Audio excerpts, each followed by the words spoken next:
दिखावे का साधन समझे बैठे हैं। आदरणीय कथा प्रेमी जनों, वास्तव में ये जो हमारा मन है, गड़बड़ी सारी यहाँ से प्रारंभ है, क्योंकि ये मन हमेशा चिंतन करता है संसार का और संसार के लोगों का, संसारियों के गुण और दोषों का, और उसका ये परिणाम होता है कि जो व्यक्ति जैसा चिंतन करता है वो वैसा ही बन जाता है, वो वैसा ही हो जाता है। एक न्याय का सूत्र है, भृंगी कीटन न्याय, ये सूत्र है। एक भृंगी नाम का कीड़ा होता है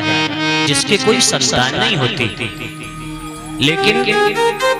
आगे उसकी संतति चलती कैसे है जब संतान नहीं होगी तो वो भृंगी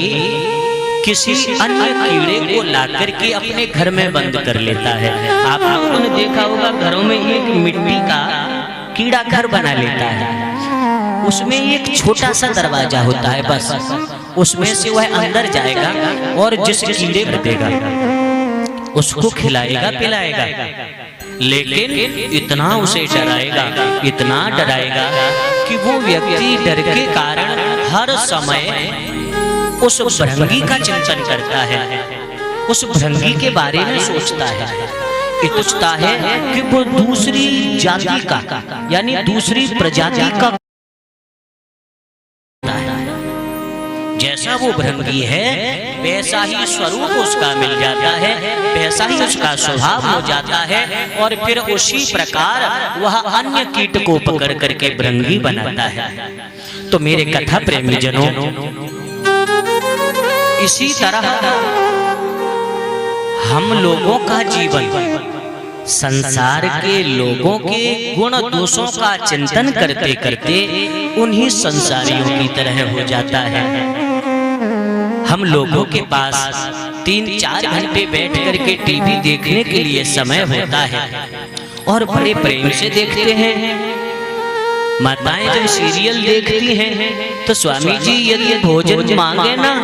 तो ब्रेक में ही मिलेगा, बीच में हम नहीं छोड़ के जाने वाले, और जहां से केवल परिवार को बिगाड़ने की चीजें हमें मिलती हैं। हमारे परिवार में अपने लोगों में बेमनस्यता हो जाए ऐसी सीख जहां से मिलती है, उसको हमारे परिवार के लोग, हमारे बच्चे लोग ऐसे आंख गड़ा करके और समय से देखते हैं, उनका चिंतन करते हैं, उनमें दिखाई जाने वाली उन चीजों का और उन पोशाकों का अनुकरण करते हैं, और उसी का परिणाम है आज कि हमारे बच्चे फटे कपड़े पहनकर भी हाँ जी आधुनिक बनते हैं। फटे चिथड़े जो कभी गरीबी की निशानी हुआ करते थे, विपन्नता का सूचक हुआ करते थे, वो आजकल इस अंधी दुनिया की आधुनिकता की निशानी बन गए हैं। थोड़ा ध्यान दीजिए, आधुनिकता की निशानी बन गए हैं। इतना उच्छृंखल जीवन हम लोगों का होता जा रहा है, उसका जो मूल कारण है वह केवल हम लोग केवल और केवल जीवन में प्राथमिकता दिए बैठे हैं धन को।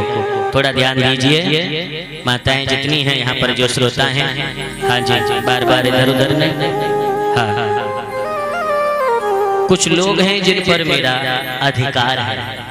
तो उन्हें तो मैं छोड़ूंगा नहीं, बाकी भैया जिनको बुरा लगता है उनसे मैं बोलूंगा नहीं, लेकिन कथा के समय पर मुंडी नहीं घूमनी चाहिए, ये याद रखना। आने जाने वाले लोगों की पन्नी नहीं देखनी है, समझ में आ रहा है ना? क्योंकि तुम नहीं सुनोगे तो उसमें मेरा कोई व्यक्तिगत नुकसान नहीं है भैया, मुझे बुलाया है, मैं आया हूँ, कथा सुनाऊंगा, लेकिन जो छोटा छोटा गड़बड़ हमारा मन करता है ना बीच बीच में, इसी को तो हमें संभालना है, इसी को तो हमें सुधारना है, और उसी की हम आपको बात बता रहे हैं। तो हम लोगों ने जीवन में प्राथमिकता किसको आज दी है? केवल पैसे को, और उस पैसे के लिए हम ये नहीं कहते कि आप मत कमाइए, अरे खूब कमाइए, परिश्रम से कमाइए, क्योंकि बिना धन के आज का समाज सम्मान करना ही नहीं जानता। कोई व्यक्ति कितना ही योग्य बना रहे, कितना ही बड़ा संत हो, कितना ही बड़ा व्यक्तित्वशाली हो, कितना ही बड़ा चरित्रवान हो, कितना ही बड़ा नैतिकतावादी हो, लेकिन ये समाज के लोग उसका कोई सत्कार नहीं करते, उसकी बात को कोई महत्व नहीं देते। जितना महत्व ये एक किसी धनी की चापलूसी करने में लगाते हैं। तो मेरे बंधुओं, इतना कहूंगा कि आप परिश्रम से धन कमाइए, लेकिन धन के साथ साथ अपना परिवार और अपने स्वजनों को भी देखिए। हमारे बच्चे कहाँ बैठते हैं, किससे इनकी मित्रता है, कैसे लोगों के संग में रहते हैं और कैसी बातें सीख रहे हैं, इनका आचरण कैसा हो रहा है, इनका व्यवहार कैसा हो रहा है, ये जिम्मेदारी हर माँ बाप की है, ये किसी और की नहीं है। हमने खुद को पैसे के पीछे लगा दिया और अपने बच्चों को शिक्षा के नाम पर धकेल दिया उन ईसाई मिशनरियों के द्वारा संचालित उन स्कूलों में, उन ऐसी मिशनरियों के द्वारा चलाए जा रहे कुछ जिस शब्द है प्रोपेगेंडा जिसे बोलते हैं, जिसके तहत केवल उन्हें सिखाया ही यही जाता है कि यदि तुम अपने धर्म को गाली नहीं दोगे तो तुम पढ़े लिखे ही नहीं हो। तुम यदि अपने शास्त्रों को, अपनी संस्कृति को, अपने देश को, अपने लोगों को यदि भला बुरा नहीं कह पाए तो तुम पढ़े ही नहीं हो। और विचार कीजिए कि जब ऐसी स्थिति हमारे बच्चों की होती है, ये देखा जाता है कि यदि राखी पहनकर भी बच्चे स्कूल चले जाएं तो उसको लोग कटवा देते हैं। और कोई व्यक्ति चाहे जैसे आए दूसरा, तो कोई कुछ बोल नहीं सकता। और हमारा समाज, और धन्य है हमारे समाज के वो लोग जो अपने बच्चों को ऐसी जगह भेजा करते हैं